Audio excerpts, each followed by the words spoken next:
All good? Good. Hold on, Michaela's figuring her stuff out. Yeah, okay. Okay.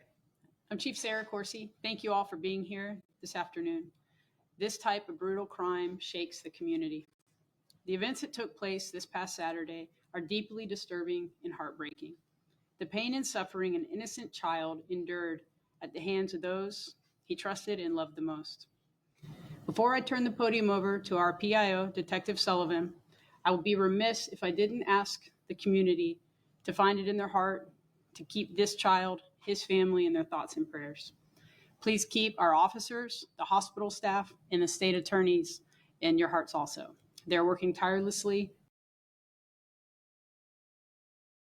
Detective Sullivan? Okay. Excuse me, that's the stool. Hello, my name's Detective Sullivan. Thank you guys for being here today. So let's get into this.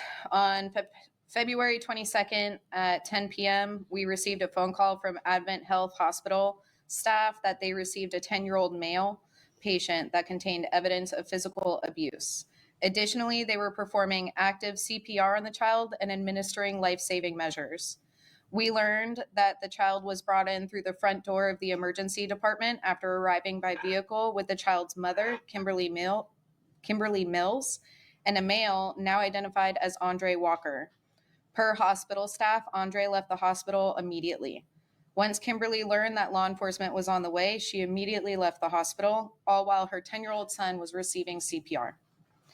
And just so you guys are aware, this is Andre Walker, and this is Kimberly Mills. Shortly after our units arrived at the hospital, Kimberly Mills returned with her other child. Once we obtained Kimberly's information, we obtained her address, which is within our city limits. Detectives began working immediately on obtaining a search warrant for the house.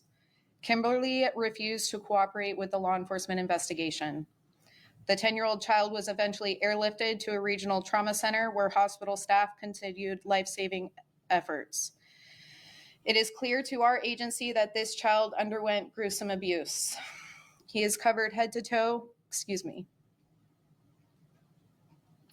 He is covered head to toe in various size bruises that are in various stages of healing. Additionally, he is covered in burn marks. This child underwent further abuse that I am unable to discuss at this time. This 10-year-old little boy is fighting for his life. He is in critical condition, and we are unsure which direction his healing will go. There is a high possibility that these charges could be enhanced depending on his outcome. Upon serving the search warrant at the residence, detectives obtained several pieces of pertinent evidence. This evidence told a story of what this child went through, and we believe will help piece together what occurred prior to them arriving at the hospital. To put it plainly, this child was tortured. I'm happy to say that shortly before this press conference, we learned Andre Walker turned himself into the Lake County Jail. Detectives in the community still have questions, and now that we know Andre Walker has turned himself in, detectives will be making contact with Andre Walker. We are hopeful that some of these questions will be answered. Detectives have put countless hours and continue to put all of their efforts towards this investigation. We want justice for this 10-year-old boy, and due to this being an open investigation, certain details cannot be released to or discussed to maintain integrity to this case. At this time, I'm willing to answer some questions. Apparently this does not seem to be a one-time thing. Based off of the bruises that we found in various stages of healing, no, we don't believe this is a one-time thing. Can you say how long you think the abuse has gone back? It's hard to say, but that's something we hope to find answers to. Was the other boy, did he have any signs, he or she have any signs of abuse? That's something that hopefully today we'll have answers to that as well.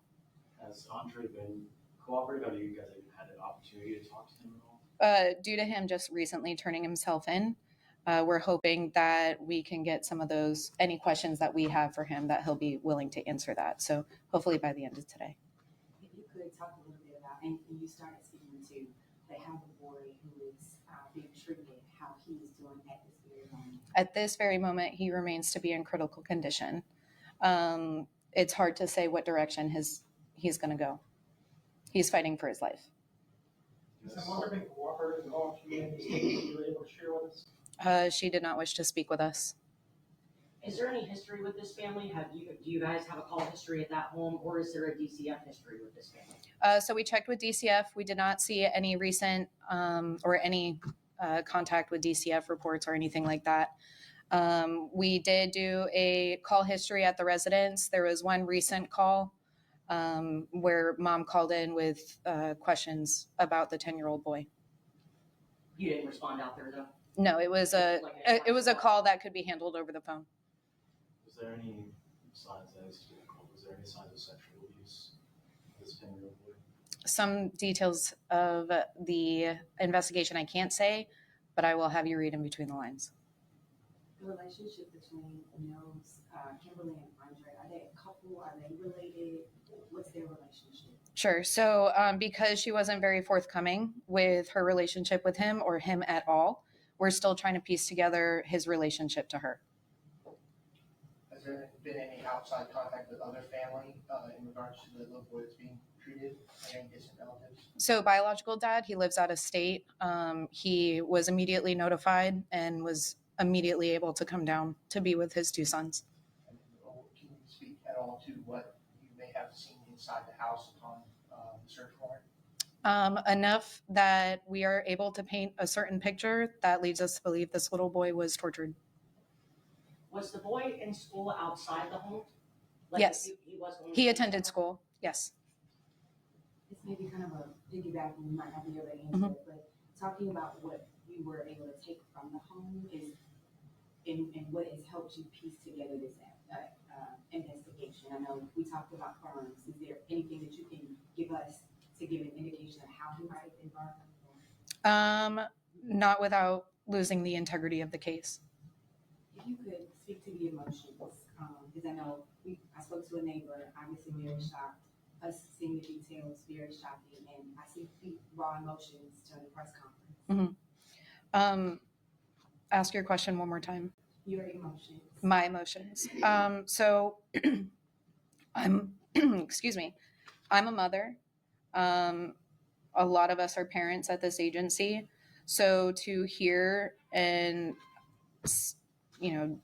based off of what we've seen, obviously this is heartbreaking. As parents, we protect our children. We'll protect anyone's child. So to learn that this child was supposed to be protected and wasn't, obviously is devastating and gut-wrenching. So personally, it's difficult, as you saw. I tried to keep my cool, I'm sorry. So. For the biological father, what was kind of his reaction? You said he was able to immediately come. What was his reaction, if you can speak to it at all? If you were to imagine your child undergoing something like this and what your reaction would be, was his reaction. And a very reasonable reaction from a parent that loves